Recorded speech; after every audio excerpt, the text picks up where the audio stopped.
bé một giờ bé lúc rõ lấy nó lên trà là bé còn giờ lấy nó lên trà nhớ chia rồi lấy cá là bé lấy cá. But that's just a joke to me. That's just a part of my joke. Well, first of all, I really appreciate Pastor Ben. I want to introduce his wife. Will you stand up? Yes, Pastor Reverend John Ben's wife. Thank you. And then Pastor Reverend Thompson, the senior pastor of Luke Church. Will you stand up? Luke Church International Christian Fellowship. Thank you very much. And chapter 100 Guzong share the Bay Muslim bed.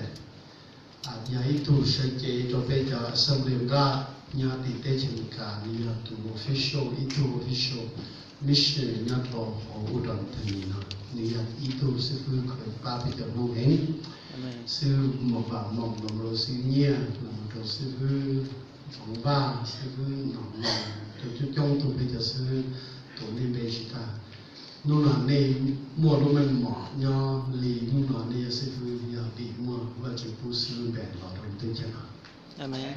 Tao rồi bây chiều thì trong sai thì chỉ ta rồi bây không có sai thầu đen nữa là chú lý giải thì mà có chuyện kinh cái và chú lưu bây hay mình mong thiệt và chú phụ thì tu sư vui mình cả nó thì là lưu bây khỏi chiều bây cho bên trả chiều bây hay nên thế ít sự nhưng chỉ có bao bê nhà linh nó tây giả cho linh nó thế kia to thì luôn một cái luôn là để làm chuyện tiền bê mong thành cho cái luôn bê chỉ bông cá bê cần gạo cho khó phần tàu bê cho mong là bê chỉ luôn cho chúng đi bê sứ hay chúng đi bê thiết nó mà dọn chuyện tê to ai vỏ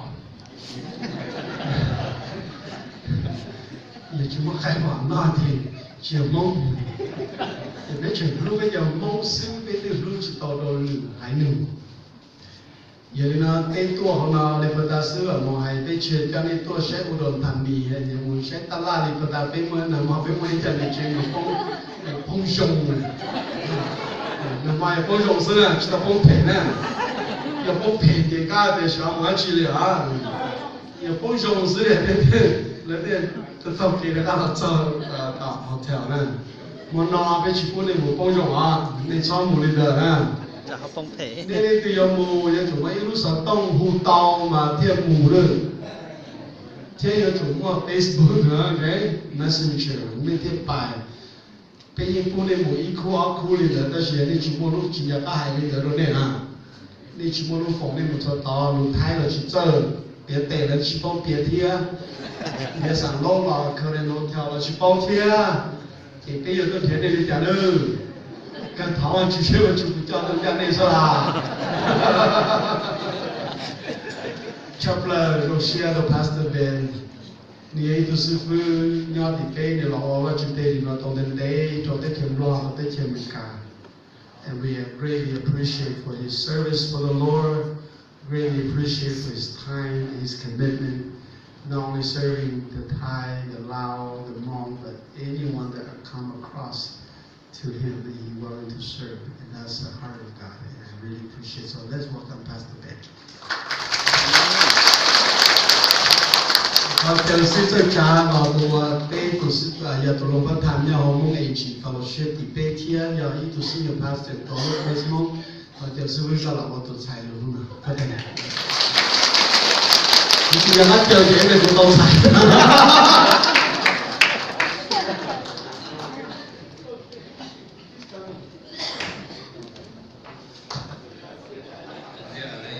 I'm getting very nervous, brother, because I'm coming up by myself.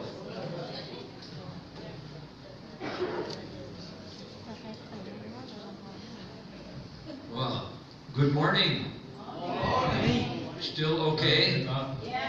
Still feel good this morning? Good to see your smiling faces.